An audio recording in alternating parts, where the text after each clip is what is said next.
Now, this is interesting, very interesting, because actually this is the only lifetime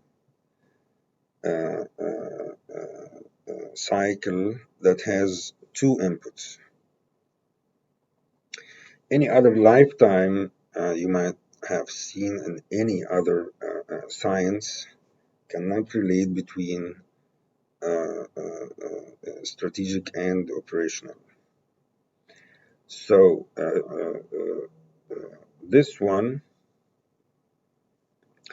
has the strategic values of the user, satisfaction categories, satisfaction levels, the framework itself, which is linear progression, and the satisfaction categories score and satisfaction categories weights.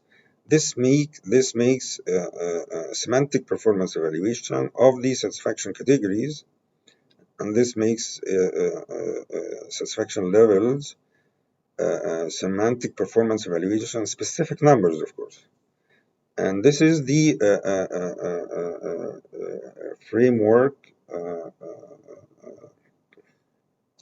process classification framework. This is like the satisfaction quantitative process classification framework. This is defined for all the people, but then you infer it by the satisfaction performance evaluation levels and score. So this is the main process classification framework of the product. And then you give your own weight on it by a click. That's why it's weight. But then here you can define your own satisfaction weights and scores for levels and categories. But then this is the presented data information on the website of this specific product. So this represents the product satisfaction data and information that the business has decided to show on the net. Okay. So this is actually the start. But before or after or during, you can define your levels and your categories. But this is the real world. So we start here.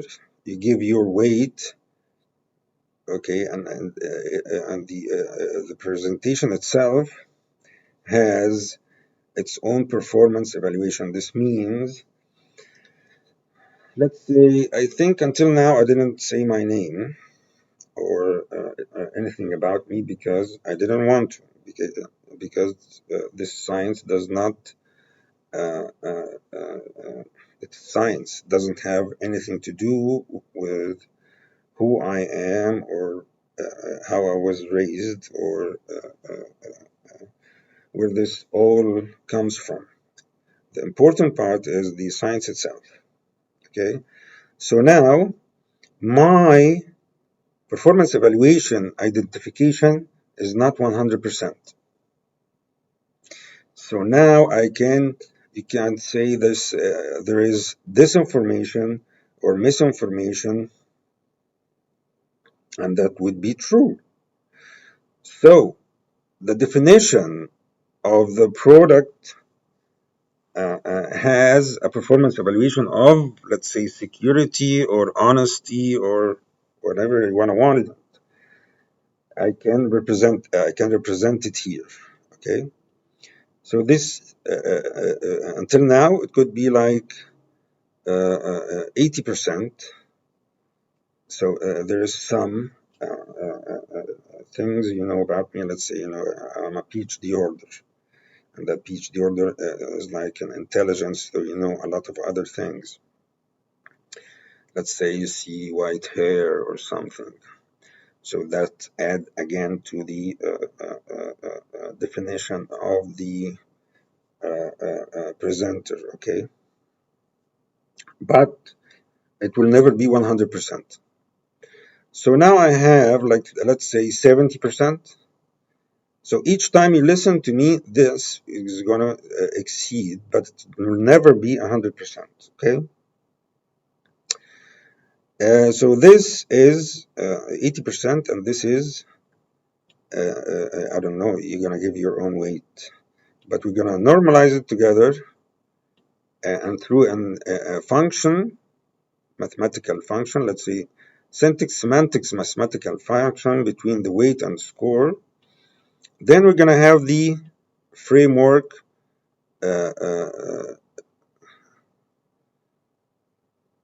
indicators, okay?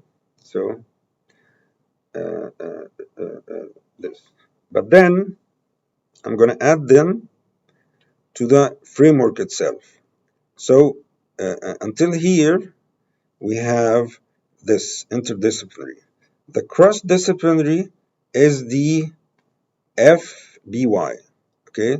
So now I am the FBI, so I could be here or here, okay?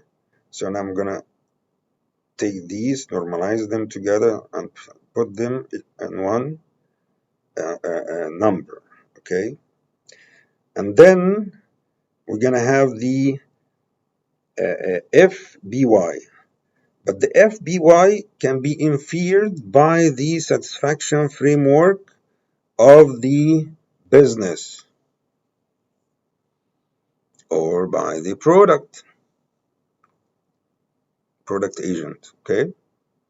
So now I have my perspective, my semantics perspective, and this is the syntax perspective of the user satisfaction. So the syntax perspective, I can infer it by the business or the product. But the business or the agent product wants the user satisfaction as it is. So it would be always 1 in this user satisfaction, meaning the customer is always right. It's stupid. Why? Because the customer cannot be always right. But the business or the product agent can adopt that perspective, but probably never can achieve it. Okay? Because let's say I want a product 90% off. Can the business or the agent give me a product which is 90% off? Of course, he can raise the price too much and then tell me that it's 90% off. But that's not the case here, okay? So this is the framework, levels, categories. So here we're going to see a better representation of this. But the main thing I wanted to talk about that this is inferred by the process classification framework of the product is inferred by the business or the agent product and the user. So I can have a relationship between the whole e-marketing environment. Business, product, user. Okay, let's see where the user satisfaction performance classification framework. Okay, evaluation process methodology. Building comprise of 3 steps. Now, these 3 steps, you're going to find it exactly in the opposite or reverse process of basically. Of course, I didn't read all the science, but you're gonna find it the reverse, probably by 90% or something. Okay, because our science is basically finding a problem and go solve it. Okay, but the other way around was strategic. I mean, this is the strategic. This is the operational. Okay, so let's see. Deciding for measurements and targets. The first step of the process calls for determining the product's business process indicators of performance, the framework, the user framework, and the satisfaction framework, and setting a realistic measurement for the user levels or the user categories, and achieving user satisfaction targets, satisfaction levels, satisfaction scores for them to work as the user satisfaction process classification framework amplification layers, levels, and categories of the user satisfaction performance. The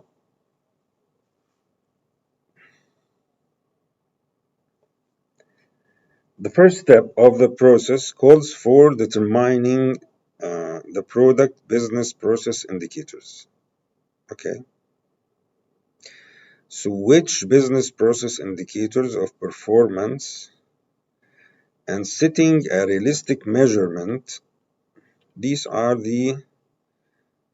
the realistic measurements, these user level, user categories. Why are these realistic? Because it's the performance evaluation semantics between the product satisfaction PCF and the user framework. Yeah, exactly. See, user framework SF. I don't have to read it. Once you understand it really, because it's linear progression. Okay, so it's a reasoning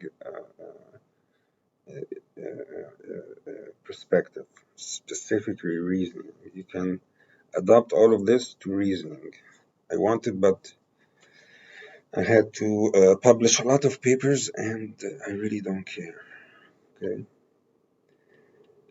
So user satisfaction and satisfaction levels, realistic measurements and achievable. So the difference between realistic and achievable, the realistics depending on the real world, but the achievable user satisfaction, which is SLBX and SCAB, because if you have any kind of product and you ensure that the business or the agent of the product does not interfere with the actual manifestation of satisfaction of the user of the product, if I can satisfy, SLB and SCA, so the satisfaction levels and the satisfaction categories, then the satisfaction will occur and I can sell this product, or the satisfaction of the user over the product has a total performance of a high level of satisfaction or success, okay, or sustainability in that matter. Okay, now linking strategies and processes. Deciphering the user satisfaction, I must say that in the PhD, these three deciding, linking, strategy, this is around